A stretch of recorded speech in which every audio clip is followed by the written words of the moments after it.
وَلَقَدْ يَسَّرْنَا الْقُرْآنَ لِلذِّكْرِ فَهَلْ مِن مُّدَّكِرٍ۔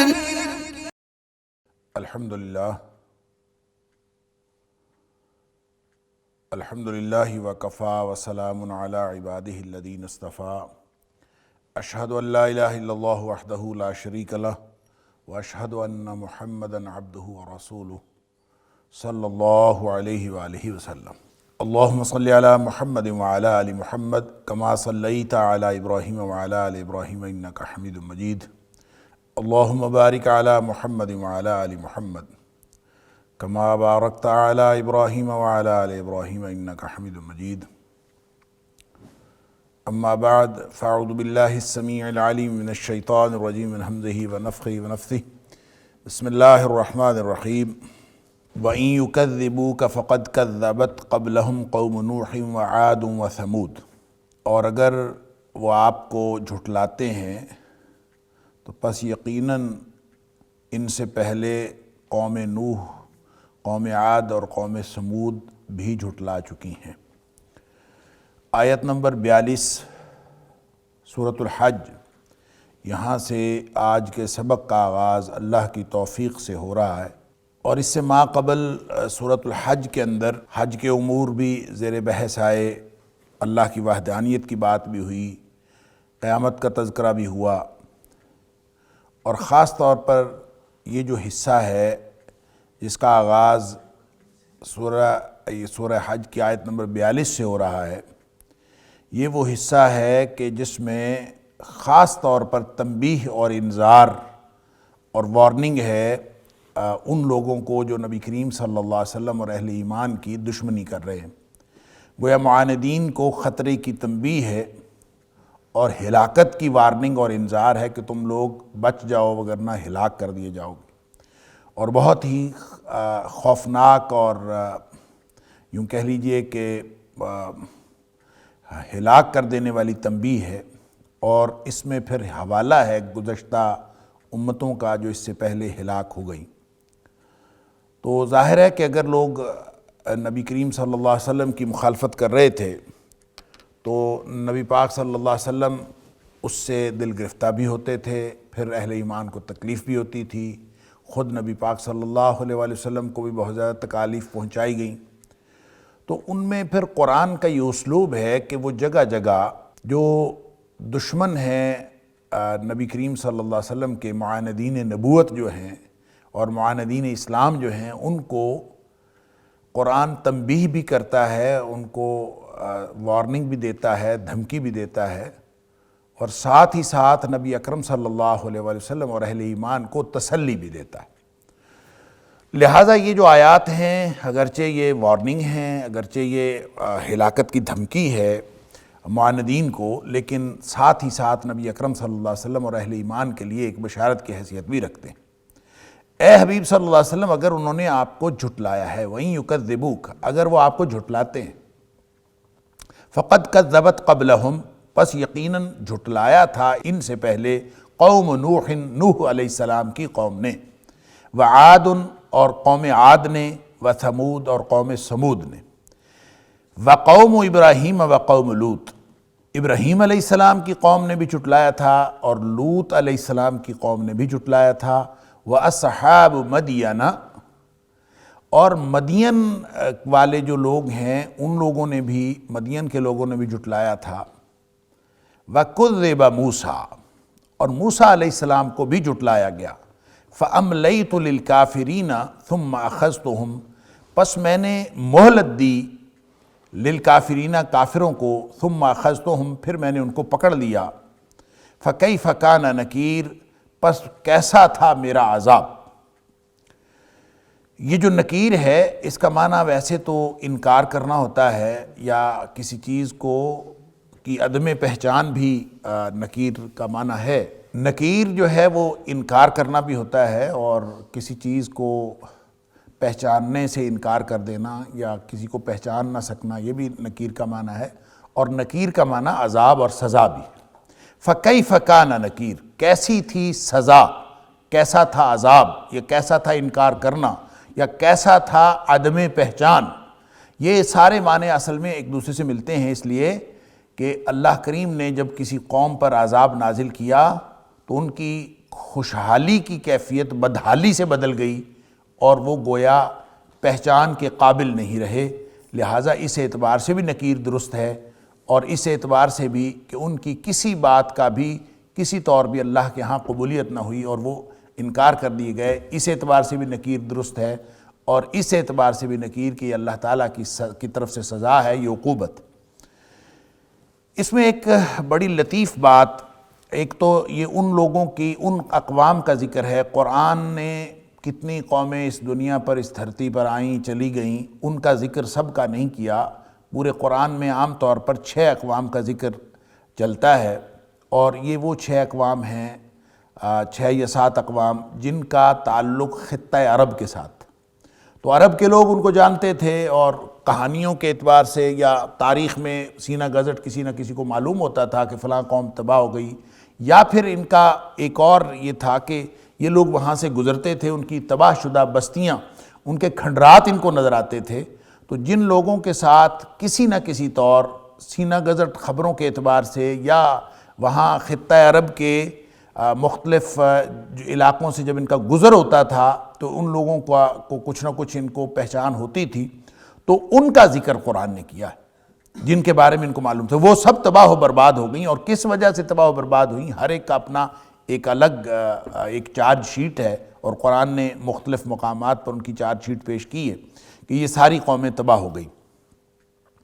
اب دیکھیں کہ اس میں ایک لطیف نقطہ یہ ہے کہ وَإِن يُكَذِّبُوكَ فَقَدْ كَذَّبَتْ قَبْلَهُمْ قَوْمُ نُوحٍ وَعَادٌ وَثَمُودُ وَقَوْمُ إِبْرَاهِيمَ وَقَوْمُ لُوط وَأَصْحَابُ مَدْيَنَ۔ یہاں تک جو ہے وہ قوموں کا ذکر ہے، قوموں نے جھٹلایا، قوموں نے جھٹلایا، قوموں نے جھٹلایا، فلاں نے جھٹلایا اور فلاں نے جھٹلایا۔ لیکن آگے ہے وَكُذِّبَ مُوسَىٰ، اور موسیٰ علیہ السلام بھی جھٹلائے گئے، یعنی باقی اقوام کا ذکر ہے اور موسیٰ علیہ السلام ایک پیغمبر کا ذکر ہے، اللہ کے ایک رسول کا ذکر ہے۔ تو نبی اکرم صلی اللہ علیہ وآلہ وسلم کے حالات کی اور موسیٰ علیہ السلام کے حالات کی بہت مشابہت ہے۔ یہی وجہ ہے کہ قرآن میں سب سے زیادہ ذکر جس نبی کا ہوا ہے وہ موسیٰ علیہ السلام، اور موسیٰ علیہ السلام کے ساتھ ان حالات، یعنی جہاں کہیں کوئی نبی کریم صلی اللہ علیہ وسلم کو مشکل پڑتی ہے تو کہیں نہ کہیں موسیٰ علیہ السلام کا ذکر آ جاتا ہے، کوئی نہ کوئی پہلو جس میں ہدایت اور عبرت کا سامان ہوتا ہے۔ اللہ کریم کبھی کسی موقع کی بات، کبھی کسی موقع کی بات، تو اس وجہ سے موسیٰ علیہ السلام کا سب سے زیادہ ذکر۔ تو گویا اس میں بھی نبی کریم صلی اللہ علیہ وآلہ وسلم کو دی گئی تسلی ہے کہ وہ موسیٰ علیہ السلام جنہوں نے بالآخر جو ہے وہ فرعون کی پوری سلطنت کو تباہ و برباد کر دیا، اور جن کے ذریعے سے اللہ کریم نے بنی اسرائیل کو وہاں سے نجات ہی نہیں دی، بلکہ وہ فرعون جو اپنے آپ کو انا ربکم الاعلی کہتا تھا، اس کی پوری ڈائناسٹی جو ہے وہ سمندر برد ہو گئی اور وہ ڈوب گئی اور سب کچھ ختم ہو گیا۔ تو وہ جو موسیٰ علیہ السلام، جن موسیٰ علیہ السلام کے ہاتھوں سے اللہ کریم نے یہ اتنا بڑا کارنامہ اور اتنی بڑی کامیابی دلائی، وہ بھی جھٹلائے گئے تھے۔ وَكُذِّبَ مُوسَىٰ، ان کو بھی ابتدا میں جھٹلایا گیا تھا۔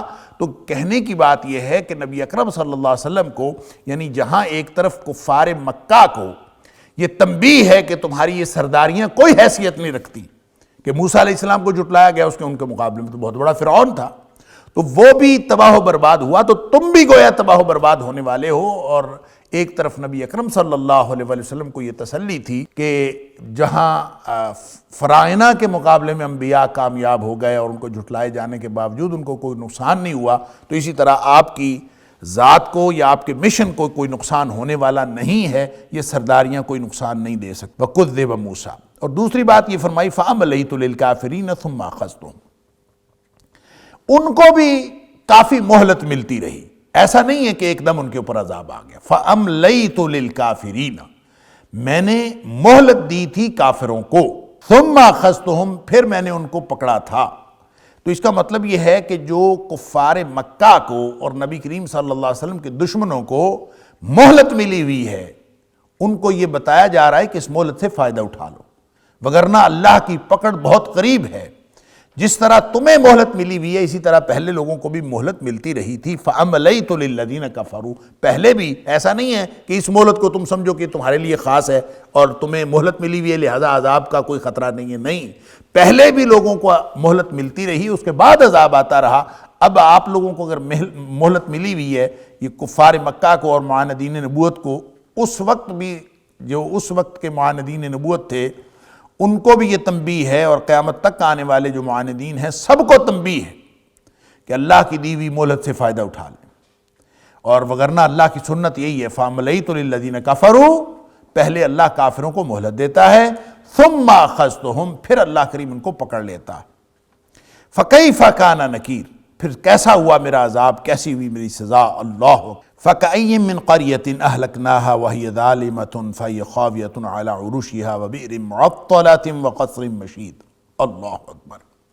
پس کتنی ہی بستیاں ہیں، فَكَأَيٍّ مِّن قَرْيَةٍ، پس کتنی ہی بستیاں ہیں، أَهْلَكْنَاهَا، جن کو ہم نے ہلاک کر دیا، وَهِيَ ظَالِمَةٌ، اور اس حالت میں وہ بستیاں تباہ و برباد ہوئیں کہ وہ ظالم تھیں، ظلم کا ارتکاب کرتی تھیں۔ فَهِيَ خَاوِيَةٌ عَلَىٰ عُرُوشِهَا، اب ان کی صورتحال یہ ہے کہ وہ اپنی چھتوں کے بل گری پڑی ہیں، یعنی ان کے کھنڈرات ہیں، آپ دیکھتے ہیں تو وہ کھنڈرات گرے پڑے ہیں، خاویتن، وہ گری پڑی ہیں، علی عروشها، اپنی چھتوں کے بل۔ اللہ اکبر۔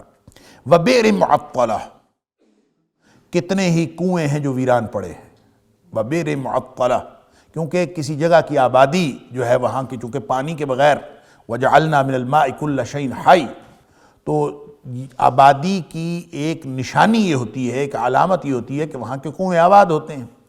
وبئر معطلہ، کتنے کنویں ویران پڑے ہیں۔ اللہ اکبر۔ ثم اخذتم، یعنی نکارہ ہوئے پڑے ہیں، معطلہ کا مطلب اب وہ کام نہیں دیتے، وہ ختم ہو گئے ہیں، ان کا جو پانی دینا بند ہو گیا ہے۔ وقصر مشید، اور کتنے ہی مضبوط محل ہیں جو ویران پڑے ہیں، یعنی سارا کا سارا ان کی جو سلطنتیں بھی ختم ہو گئیں، ان کی آبادیاں بھی ختم ہو گئیں، تو تم دیکھتے نہیں ہوا۔ افلم یسیروا فی الارض، کیا یہ لوگ جا کے دیکھتے نہیں، زمین میں چلتے پھرتے نہیں؟ سارا یسیرو کا مطلب ہوتا ہے چلنے پھرنا، اسی سے سیر کرنا اردو میں بھی استعمال کرتے ہیں، سیر کرنا کا مطلب چلنا پھرنا۔ تو افلم یسیروا فی الارض، کیا وہ پھر زمین میں چلتے پھرتے نہیں؟ یعنی جیسے میں نے پہلے عرض کیا کہ یہ ساری جو بستیوں کا معاملہ ہے یہ خطہ عرب کی بستیاں، تو ظاہر ہے جب وہ سفر کرتے تھے، اب بھی آپ جا کے دیکھیں تو کھنڈرات پڑے ہوئے ہیں، اور بحیرہ مردار وہ اٹ سیلف ایک بہت بڑی عبرت کا مکان ہے، عبرت کا سامان ہے، آپ جا کے دیکھیں تو دنیا کے سارے پانیوں سے مختلف پانی ہے اس کا، اور دنیا کے ہر طرح کے سمندروں سے، ہر طرح کے دریاؤں سے مختلف دریا ہے، مختلف جگہ ہے، مختلف چیز ہے۔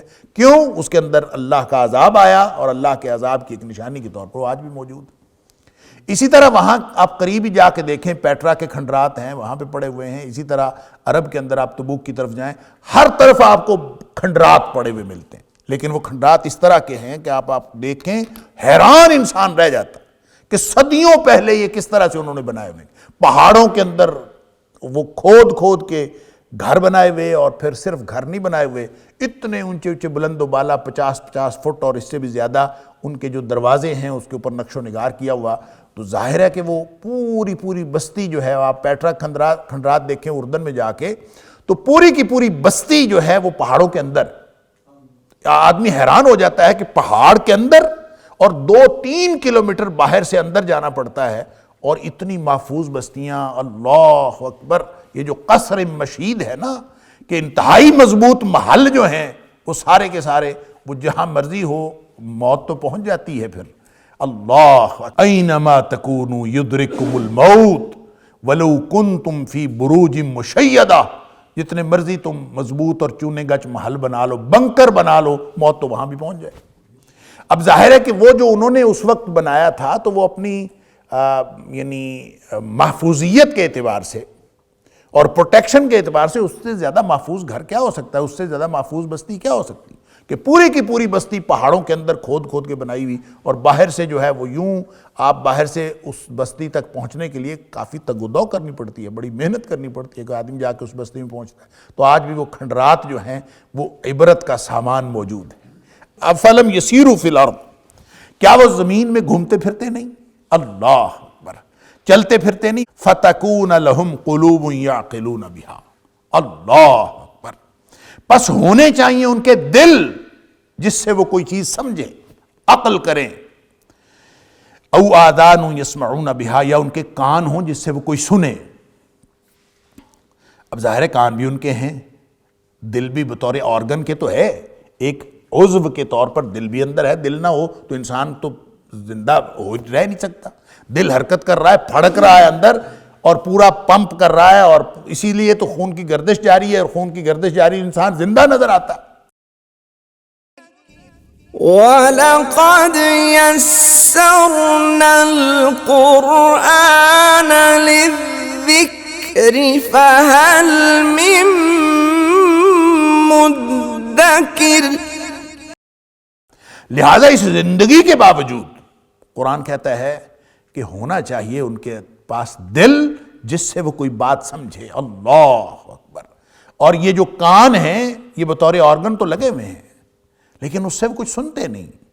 یعنی وہ چیزیں جو ایک ہوتی ہے بصارت، ایک ہوتی ہے حواس کے ذریعے سے کسی چیز کا ادراک کرنا، اور ایک ہوتا ہے بصیرت سے ادراک کرنا. تو بصارت تو ان کے پاس ہے، دیکھتے بھی ہیں، سنتے بھی ہیں، آواز تو آتی ہے. اب دیکھیں یہ جو جانور ہیں، جانوروں کے پاس بھی تو یہ سارا کچھ ہے. جانوروں کے پاس آنکھیں بھی ہیں، جانوروں کے پاس کان بھی ہیں، جانوروں کے پاس آرگن کے طور پر دل بھی ہے، ہر جانور کا دل ہوتا ہے. لیکن ان کے پاس وہ بصیرت نہیں ہوتی جس سے وہ سمجھے، وہ عقل نہیں ہوتی. تو اللہ کریم فرماتا ہے کہ فَتَكُونَ لَهُمْ قُلُوبٌ يَعْقِلُونَ بِهَا. ان کے دل ہونے چاہیے جس سے یہ سمجھتے. پھرتے تو ہیں، أَفَلَمْ يَسِيرُوا فِي الْأَرْضِ، انہی بستیوں پر سے گزرتے ہیں، لیکن ان بستیوں پر گزرتے ہوئے سمجھتے نہیں، عقل نہیں کرتے.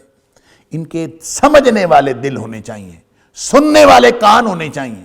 لیکن کیا ہے؟ فَإِنَّهَا لَا تَعْمَى الْأَبْصَارُ، آنکھیں اندھی نہیں ہوتی، وَلَكِنْ تَعْمَى الْقُلُوبُ الَّتِي فِي الصُّدُورِ، اصل میں وہ دل اندھے ہوتے ہیں جو سینوں کے اندر ہیں. انسان بصارت کا اندھا نہیں ہوتا، بصیرت کا اندھا ہوتا. تو سمجھ کام کرنا چھوڑ جاتے. وگرنہ اعضاء کے طور پر تو دل موجود ہوتے ہیں، اعضاء کے طور پر تو سارا کچھ، کان، آنکھ، سب کچھ موجود ہوتا ہے. اسی لیے فرمایا لہم قلوب لا یفقہون بہا، ان کے پاس دل ہیں جس سے سمجھتے نہیں. وَلَهُمْ آذان لا یسمعون بہا، ان کے پاس کان بھی ہیں، اس سے سنتے نہیں. اور یہ بھی فرمایا کہ وَلَهُمْ أَعْيُنٌ لَا يُبْصِرُونَ بِهَا، ان کے پاس آنکھیں بھی ہیں، ان سے دیکھتے نہیں ہیں.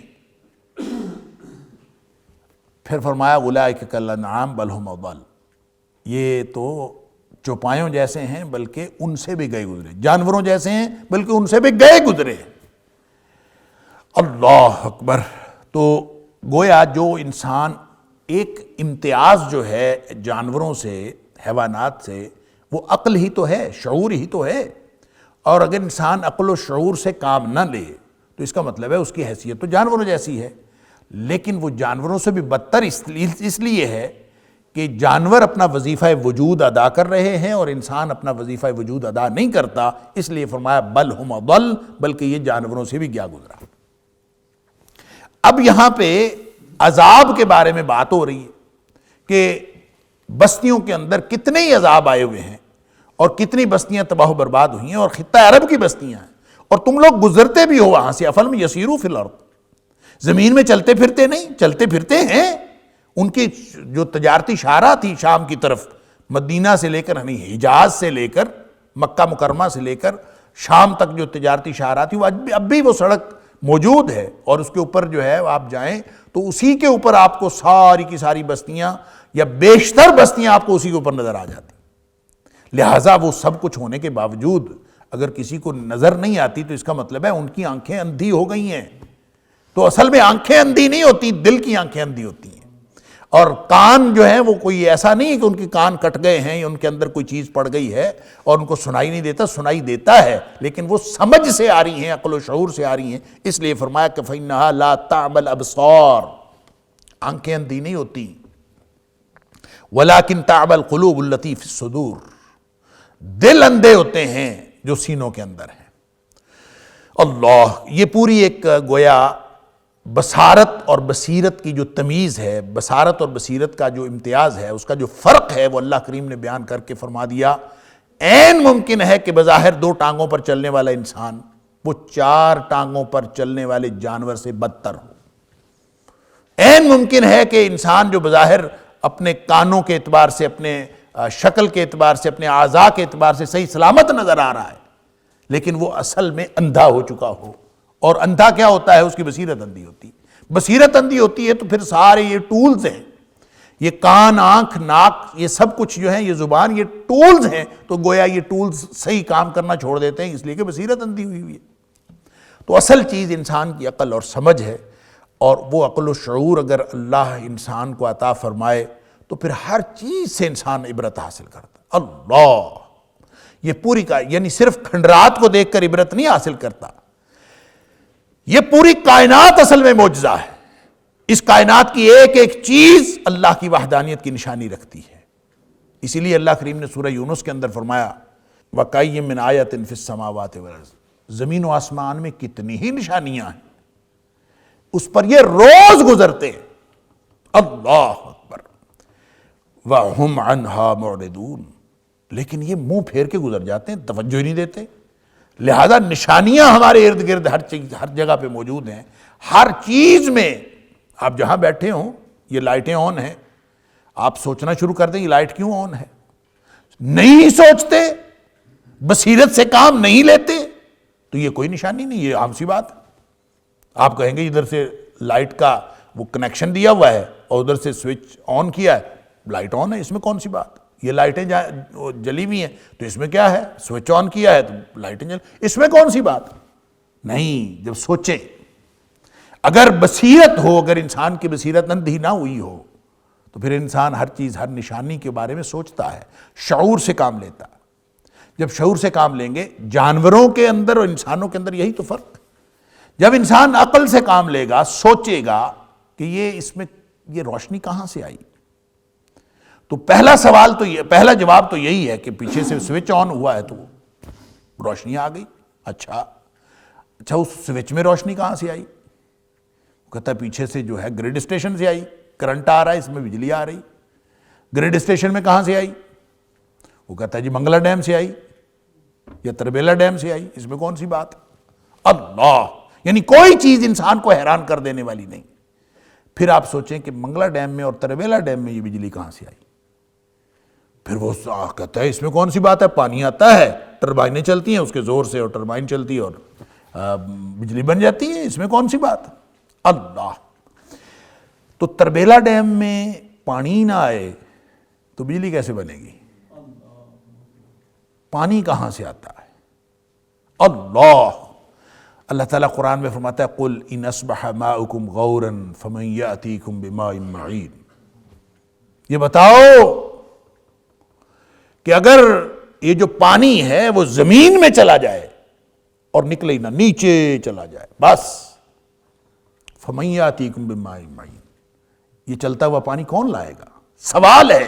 اللہ اکبر، تو ایک ایک چیز معجزہ ہے، آپ اس کو دیکھتے جائیں، بالآخر آپ کو پتہ چلے گا کہ اس کے اندر بھی عاجز کر، معجزہ کا مطلب ہوتا ہے عاجز کر دینے والی، ہر چیز عاجز کر دینے والی۔ تو انسان اگر اپنے عقل و شعور سے سوچے اور بصیرت اندھی نہ ہوئی ہو، اور جو انسان کا آئینہ دل ہے وہ دھندلا نہ گیا ہو، یہ اصل میں جو مادیت ہے نا، وہ انسان کی بصیرت کو اور آئینہ دل کو دھندلا دیتی۔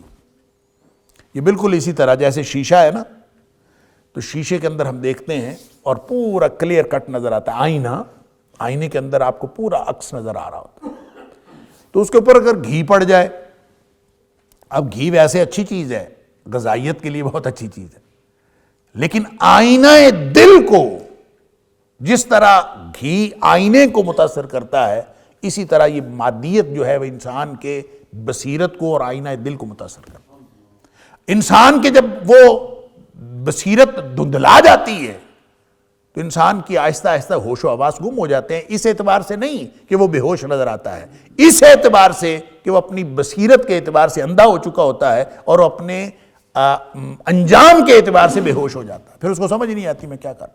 اللہ، لہٰذا اللہ کریم نے یہاں پہ ایک بہت بات تو ہو رہی ہے کافروں کی، بات تو کفار کی ہو رہی ہے، اور کفار کے اس طرز عمل کو جو اللہ کے رسول صلی اللہ علیہ وآلہ وسلم کی ذات اقدس کو دیکھ کر بھی، اور دیکھ لیں رسولوں کی جو ذات ہوتی ہے نا وہ حق ہوتی ہے، میں پہلے بھی کئی دفعہ بات عرض کر چکا ہوں، اور جو چیز حق ہوتی ہے وہ آپ اپنا ثبوت ہوتی ہے، اس کو ثبوت کے لیے کسی خارجی دلیل کی ضرورت نہیں ہوتی۔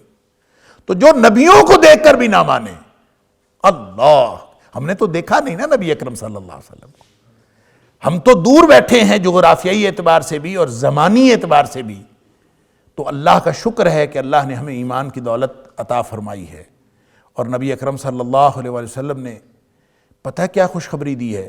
آپ نے فرمایا توبہ، خوشخبری ہے اس شخص کے لیے۔ توبہ، بعض لوگوں نے تو کہا کہ توبہ سے مراد صرف خوشخبری ہے، بعض نے کہا کہ توبہ سے مراد جنت کا کوئی درخت، اور جس کے نیچے محلات ہوں گے، تو توبہ سے مراد جنت کا وہ ٹکڑا ہے۔ تو وہ جنت کا ٹکڑا ہو یا انعامات کی یقین دہانی ہو یا صرف خوشخبری ہو، جو کچھ بھی ہو، توبہ کا معنی خوشخبری ہی خوشخبری ہے۔ جس نے مجھے دیکھا ثم آمن بی، اور پھر میرے اوپر ایمان لائے، اس کے لیے بڑی خوشخبری۔ لیکن آپ نے فرمایا وَطُوبَى 7 مرات، 7 دفعہ خوشخبری ہے لمن لم یرانی ثم آمن بی، جس نے مجھے دیکھا بھی نہیں ہے پھر بھی ایمان لایا۔ تو نبی پاک صلی اللہ علیہ وسلم کو دیکھے بغیر ایمان لانا، یہ اس سے بھی بڑی سعادت کی بات ہے، سبحان اللہ۔ اور نبی پاک صلی اللہ علیہ وسلم نے اس کے لیے بھی خوشخبریاں دی ہیں۔ تو جن لوگوں نے دیکھا نبی پاک صلی اللہ علیہ وسلم کو اور پھر وہ ایمان نہیں لائے، تو اس کا مطلب ان کا آئینہ دل جو ہے، بصیرت جو ہے، وہ تباہ و برباد ہو چکی۔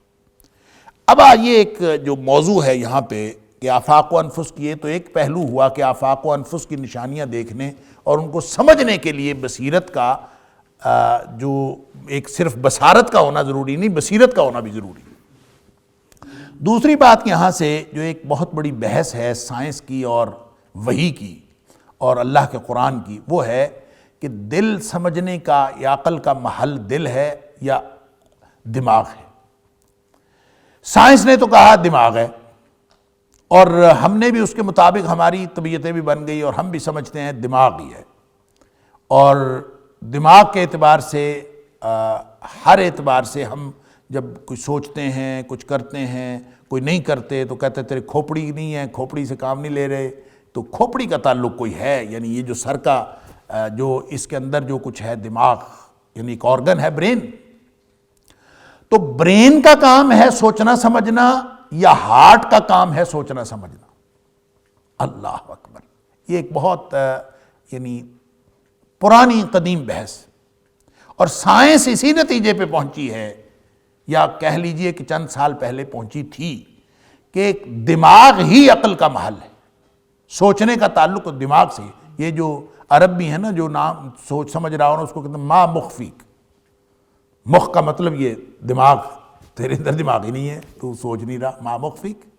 تو یہ عام طور پہ ہمارے جو مزاج بنے اسی اعتبار سے بنے۔ اب مفسرین نے تو اتنی بات کر دی کہ اللہ کریم نے دل بھی انسان کے اندر رکھا ہے اور دماغ بھی رکھا ہے، تو یہ سارے جو اعضاء ہیں یہ انٹر کنیکٹڈ ہیں، آپس میں ان کے کنیکشنز ہیں، لہٰذا یہ کہنا کہ سائنس نے جو بات کہی ہے وہ غلط ہے، یہ بھی درست نہیں، اور یہ کہنا کہ جو شریعت نے جو بات کہی ہے کہ دل ہے، اس میں بھی کوئی ابہام نہیں ہے۔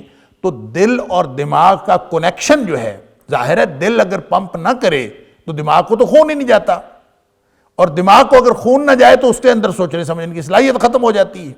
لہٰذا انہوں نے اس کو مرکز جو ہے وہ دل کو، یعنی وہ کہتے ہیں ہو سکتا ہے سائنس کا کلاں ترقی کرتی ہوئی، یعنی آپ مفسرین کو پڑھیں گے، قدیم مفسرین کو بھی اور جدید مفسرین کو بھی، تو ایسے ہی لگے گا تقریباً ہر مفسر نے یہ بات لکھی ہے کہ آپ اگر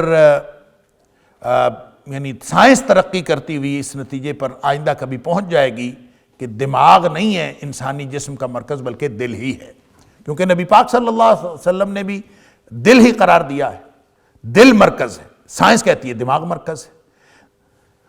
قرآن کہتا ہے دل سمجھنے کے لیے جو ہے وہ اس کا مقام ہے، اور سائنس کہتی ہے دماغ سمجھنے کا اور عقل کا محل ہے۔ تو یہ ایک بہت بڑا فرق. تو بعض لوگوں نے تو کہا کہ وہ جو دل اور دماغ کا جو کنیکشن ہے، یعنی سمجھنا اور سوچنا دل اور دماغ کا مشترکہ عمل ہے. اس کے لیے قلب ضروری نہیں کہ قلب سے مراد وہ اللہ ہو جو جس کو ہم ہارٹ کہتے ہیں، وہ بھی تو ہو سکتا ہے. دل اور دماغ کے کنیکشن کو قلب کہہ سکتے ہیں. قرآن میں فؤاد بھی ایک اصطلاح آئی ہے، فؤاد افئدہ جس کی جمع آتی ہے. لہٰذا اس کا مطلب یہ ہو سکتا ہے کہ دل اور دماغ کا کنیکشن ہو. اور جب دل کو مرکز کہا جا رہا ہے تو اس اعتبار سے نبی پاک صلی اللہ علیہ وسلم نے واضح طور پر فرمایا کہ الا ان فی الجسد مضغہ، ایک گوشت کا ٹکڑا ہے جسم کے اندر، اگر وہ صحیح ہو جائے سارا جسم ٹھیک ہو جاتا ہے، اور اگر وہ خراب ہو جائے تو سارا جسم خراب ہو جاتا ہے. تو وہ ٹکڑا کون سا ہے؟ الا وہی القلب، اور خبردار ہو کے سنو وہ دل ہے.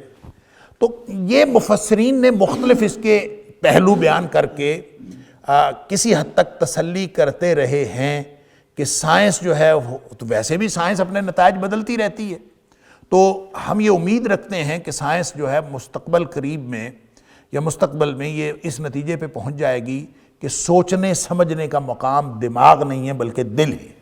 کیوں؟ اس لیے کہ شریعت ناقابل تبدل و تغیر ہے. شریعت کے اندر تبدیلی نہیں ہو سکتی، قرآن کے اندر تبدیلی نہیں ہو سکتی، البتہ سائنس اپنے نتائج بدلتی. وَلَقَدْ يَسَّرْنَا الْقُرْآنَ لِلذِّكْرِ فَهَلْ مِن مُدَّكِرٍ. لہذا اگر کہیں تفاوت ہے تو یہ تفاوت ختم ہو جائے گا اگر سائنس اپنے کسی حتمی نتیجے پہ پہنچ جائے گی. یہ اب تک یہی تفسیریں ہوتی رہی ہیں، لیکن صحیح بات یہ ہے کہ 2005 سے لے کر آنورڈز، یعنی اب سے 15 سال، یہ 17 سال پہلے سے لے کر اب تک سائنسدانوں نے یہ کہنا شروع کر دیا ہے کہ سوچنے سمجھنے کی صلاحیت دماغ میں نہیں دل میں ہوتی ہے. یعنی شریعت تو پہلے سے کہہ رہی تھی، شریعت نے تو شروع سے کہہ دیا. اور اگر ہم یہ کہیں کہ دل اور دماغ کا کنیکشن ہے کوئی، اور اس کنیکشن کو ہم سوچ سمجھ کا مرکز قرار دیں، تو یہاں تو قرآن نے کلیئر کٹ کہہ دیا. ایک تو نبی پاک صلی اللہ علیہ وسلم کا فرمان کہ الا وہی القلب، کہ وہ دل ہے جو مرکز ہے. اور یہاں اس آرگن کی، اس عضو کی بھی تخصیص فرما دی کہ جو سوچنے سمجھنے کا مرکز ہے وہ والا عضو ہے جو انسان کے سینے کے اندر ہے. قلب وہ جو سینے میں ہے. لہٰذا بات ہی ختم ہوگی، کیٹاگوریکلی بات ہو گئی. یہ سورہ حج کی آیت کلیئر کٹ اور کیٹاگوریکل یہ فرما رہی ہے کہ سوچنے سمجھنے کی صلاحیت اس میں نہیں ہے جو انسان کے سر میں ہے، بلکہ اس عضو میں ہے جو سینے کے اندر. اور سینے کے اندر کیا ہے؟ وہ قلب ہے. جب وہاں قلب ہے تو یہ کہنا کہ یہ دل اور دماغ کا مشترکہ عمل ہو سکتا ہے، یہ ہماری سوچ ہو سکتی ہے، ہماری اپنے آپ کو مطمئن کرنے کا ایک انداز ہو سکتا ہے، ورنہ شریعت اپنی جگہ پہ اٹل بھی ہے اور کیٹاگوریکل بھی، واضح بھی، کوئی اس کے اندر ابہام نہیں. تو اب آ کے میں نے عرض کیا 2005 سے سائنسدانوں نے یہ کہنا شروع کر دیا اللہ کہ دل کے اندر سوچنے سمجھنے کی صلاحیت موجود ہے. بلکہ اس کے لیے وہ استعمال کرتے ہیں ایک اصطلاح ہارٹ برین. وہ کہتے ہیں دل کے اندر ایک دماغ ہوتا ہے، دل کے اندر ایک سوچنے سمجھنے کی صلاحیت ہوتی ہے. اللہ اکبر. وہ بلڈ کو پمپ تو پہلے ہی کرتا تھا، پورے جسم کو خون فراہم کرنے کا مرکز تو تھا ہی دل. اب جو سوچنے سمجھنے کی بات جو اب تک سائنسدانوں کا خیال تھا کہ اس کا تعلق صرف دماغ کے ساتھ ہے، اب وہ بھی اس نتیجے پر پہنچنا شروع ہو گئے ہیں. اور بہت سارے سائنسدانوں نے اس بارے میں یہ سٹڈیز آ چکی ہیں، اور بہت سارے آرٹیکل آپ اگر نیٹ کے اوپر سرچ کریں آپ کو بہت سارے آرٹیکل مل جائیں گے اس بارے میں، سائنسدانوں کے لکھے ہوئے، غیر مسلموں کے لکھے ہوئے، کہ انسان کی سوچوں کا مرکز دماغ نہیں ہے بلکہ دل. مثال کے طور پر میں آپ کو ایک ویب سائٹ بتاتا ہوں، وہ بڑی معروف ویب سائٹ ہے، اس میں تقریباً سارے غیر مسلم، اور ویب سائٹ ہے وہ انٹلیکٹ کے بارے میں، دانش کے بارے میں، انسان کی سیانف کے بارے میں، انسان کی سوچ کے بارے میں. اور اس کا نویٹک، آپ انگریزی میں ایک لفظ ہے نویٹک کہتے ہیں انٹلیکچول تھنکنگ کو. تو وہ اگر آپ اس ویب سائٹ میں جانا چاہیں تو اس کا ایڈریس ہے noeticsi.com، یعنی NOETICSI، noeticsi. .com، اس پہ آپ جا کے دیکھیں آپ کو آرٹیکل ملیں گے. اور آرٹیکل پتہ کیا ہے؟ وہ کہتے ہیں کہ جو تھنکنگ ہے نا وہ اب ہارٹ کا پروسیس ہے، وہ برین کا پروسیس نہیں ہے. اس کے اندر آپ کو اتنے آرٹیکل مل جائیں گے، اور یہ سارے کے سارے دنیا کے بڑے بڑے سائنسدان مل کے وہ اس نتیجے پہ پہنچ رہے ہیں. تو کہنے کی بات یہ ہے کہ کبھی مسلمانوں کو کسی ایسے سائنسی نتیجے سے اپنی شریعت کے بارے میں بدگمان نہیں ہونا چاہیے، اور قرآن کے بارے میں کسی بھی طرح بدگمان نہیں ہونا چاہیے کہ سائنس کچھ اور کہہ رہی ہے اور قرآن کچھ اور کہہ رہا ہے. تو شاید یہ جو ہے وہ ہم اس کو کیسے وضاحت کریں؟ تو کوئی ضرورت نہیں. سائنس اپنا نتیجہ بدل دے گی، اور سائنس بدلتی رہتی ہے، 150 سال بعد سائنس اپنا نتیجہ بدلتی رہتی ہے، اس میں کوئی حرج نہیں. تو سائنسی علم کو، ہاں سائنس اگر حتمی علم پر پہنچ جائے، کسی بھی فیلڈ میں اپنے حتمی علم، حتمی نقطے پر پہنچ جائے، تو یہ سوال ہی پیدا نہیں ہوتا کہ سائنس کا حتمی نتیجہ. اس کی وجہ یہ ہے کہ سائنس کوئی نالج جنریٹ نہیں کر رہی. سائنس اپنا نالج جنریٹ نہیں کر رہی، سائنس بھی ایکسپلور کر رہی ہے. اور ایکسپلور کہاں سے کر رہی ہے؟ وہ بھی اللہ کی دی ہوئی صلاحیت ہے کہ اللہ نے انسان کو صلاحیت دی ہے. وہ جو ابتدائی آفرینش اللہ نے فرمایا تھا نا، وَعَلَّمَ آدَمَ الْأَسْمَاءَ كُلَّهَا، کہ آدم علیہ السلام کو سارے نام بتا دیے. کیا مطلب؟ ساری دنیا کا علم حاصل کرنے کے لیے، آفاق و انفس کا علم حاصل کرنے کے لیے جو جتنی صلاحیت اس کے اندر ہو سکتی تھی وہ پوٹینشلی اللہ نے انسان کے اندر رکھ دی. اب انسان اگر ایکسپلور کرنا چاہے تو کر لے. اور یہ ساری زندگی جتنی تحقیقات ہو رہی ہیں یہ دراصل اسی کو ایکسپلور کرنے کا ایک طریقہ ہے، ایک فینومینا ہے. لیکن راستے میں اگر آپ کہیں تحقیق کر رہے ہیں، ابھی راستے میں ہیں، تو وہ کہیں آپ کو کنٹراڈکشن نظر آ سکتی ہے. دیکھیں یہ پورا وہ علم جو اس پوری کائنات میں اللہ نے رکھا ہے، نیچرل سائنسز کا علم، وہ بھی اللہ نے بنایا ہے، اور اسی کا پوٹینشل، اسی کا اللہ نے انسان کے اندر صلاحیت جو ایک استطاعت کے طور پر رکھی ہے علم کی، وہ بھی اللہ نے رکھی ہے. ارد گرد آفاق و انفس کا علم بھی اللہ نے بنایا ہے، اور وحی الہی بھی اللہ کی نازل کردہ ہے. لہٰذا ان سب میں کوئی فرق نہیں. یہ بھی ارد گرد نشانیاں ہیں ساری توحید کی، اللہ کی وحدانیت کی. اور اس کے اندر کیا ہے؟ اس کے اندر بھی فقرے اور جملے نہیں ہیں. اور یہ بات میں اکثر عرض کرتا ہوں کہ قرآن کے فقروں کو، جملوں کو جملے نہیں کہا گیا، حالانکہ جملہ عربی زبان کا لفظ. تو یہ جملے نہیں ہیں، یہ کیا ہے؟ ان کو کیا کہا گیا ہے؟ آیات. اللہ نے خود فرمایا یہ آیات، تو ان کا نام اللہ نے آیات رکھا ہے. تو آیات آیت سے ہے. آیت کا کیا معنی ہوتا ہے؟ نشانی. تو یہ اس کے اندر بھی نشانیاں ہیں. آفاق و انفس میں بھی نشانیاں ہیں، اس کے اندر بھی نشانیاں ہیں. لہٰذا وہ نشانیاں جو ارد گرد پھیلی ہوئی کائنات میں ہیں، اور وہ نشانیاں جو اس قرآن میں ہیں، ان میں کبھی بھی تفاوت اور فرق نہیں ہو سکتا. یہ نشانیاں بھی اللہ کی وحدانیت کی نشانیاں اور حقیقی علم کی طرف لے جانے والی ہیں، اور وہ نشانیاں جو ارد گرد پھیلی ہوئی کائنات میں ہیں وہ بھی حقیقی علم کی طرف لے جانے والی ہیں. فرق صرف اتنا ہے کہ یہ وحی الہی حتمی ہے، اور جو ایکسپلور کرنا، نالج ایکسپلور کرنا، اور انسان کا اس ایکسپلوریشن آف نالج کے پروسیس کو، اس کے اندر بہت ساری کمیاں کوتاہیاں ہو سکتی ہیں. ابھی وہ راستے میں ہو سکتا ہے، ابھی وہ ایک گریجول پروسیس ہے، ہو سکتا ہے انسان کو ابھی صدیاں لگ جائیں وہاں تک پہنچنے.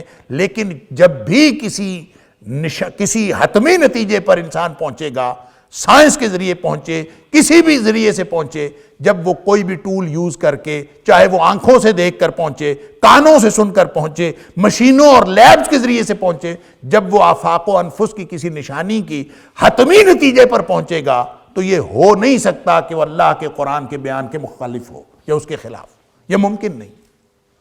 اور اس کو اللہ کریم نے یہی فرمایا ہے، اس بات کو یوں ارشاد فرمایا ہے، سَنُرِيهِمْ آیَاتِنَا فِي الْآفَاقِ وَفِي أَنفُسِهِمْ. ہم ان قریب ان کو اپنی نشانیاں دکھائیں گے، آیات دکھائیں گے. حالانکہ آیات تو اس کے اندر ہے نا، آیات تو قرآن کی ہیں، لیکن فرمایا سَنُرِيهِمْ آیَاتِنَا فِي الْآفَاقِ وَفِي أَنفُسِهِمْ.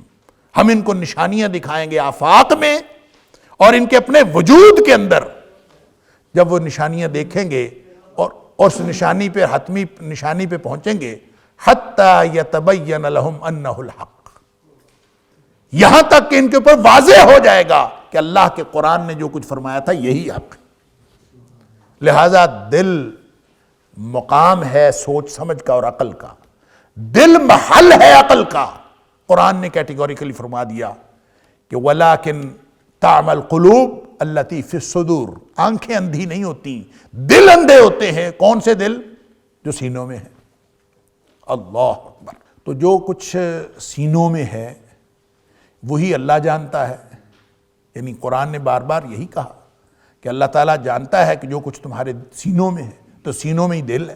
تو اس کا مطلب ہے سوچ سمجھ منصوبہ آرزو تمنا جو کچھ بھی انسان کی سوچیں اس کا تعلق دل کے ساتھ ہے, دماغ کے ساتھ نہیں ہے. دماغ ہو سکتا ہے بلکہ یقیناً سارا جسم ایک دوسرے کو جو ہے وہ سپورٹ کرتا ہے, تو دماغ بھی دل کو سپورٹ کرتا ہوگا, لیکن مرکز دل ہے. سائنسدان ابھی اس نتیجے پر پہنچنا شروع ہو گئے ہیں اور حتمی نتیجہ یہی ہوگا. یہ ممکن نہیں ہے کہ اس کے علاوہ کوئی اور نتیجہ ہو. کیا کہ دل ہی انسان کی سوچوں کا مرکز ہے. لہذا وہ کہتے ہیں انسان کے, اب انہوں نے وہ جو آرٹیکل جس کا میں نے حوالہ دیا آپ اس کے اندر پڑھے, وہ یہی کہتے ہیں کہ دل کے اندر ایک دماغ ہے.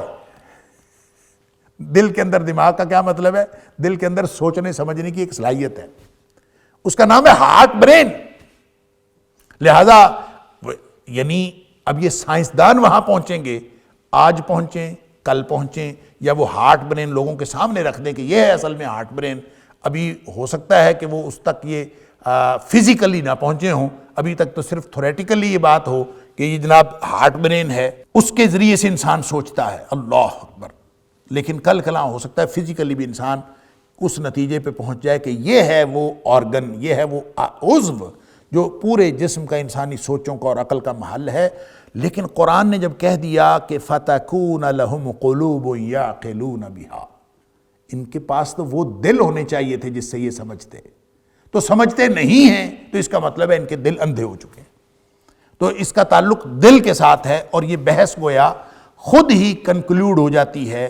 یہ کوئی تفاوت نہیں ہے, نیچرل سائنس بالآخر انہی نتائج پر پہنچتی ہے جو اللہ کے قرآن میں.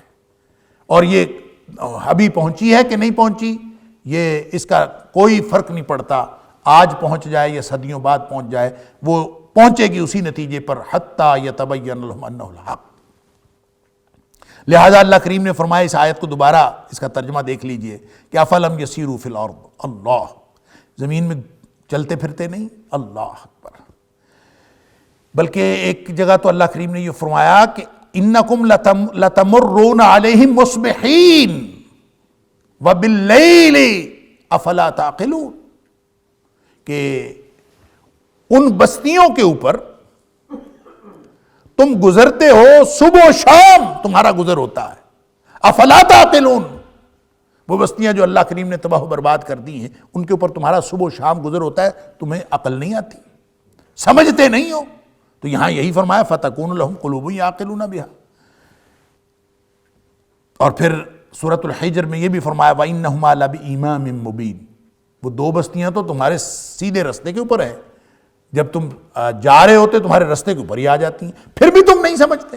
تو بات اصل میں وہی ہے کہ وَهُمْ عَنْهَا مُعْرِضُونَ, نشانیاں بہت دیکھتے ہیں, وَكَأَيٍّ مِّنْ آیَةٍ فِي السَّمَاوَاتِ وَالْأَرْضِ يَمُرُّونَ عَلَيْهَا, صبح و شام کتنی نشانیاں جس کے اوپر ہر وقت یہ گزر رہے ہوتے ہیں. وَهُمْ عَنْهَا مُعْرِضُونَ, توجہ ہی نہیں دیتے, ہماری توجہ ہی نہیں اس کی طرف ہوتی کہ یہ بھی اللہ کی نشانی اور یہ بھی اللہ کی نشانی.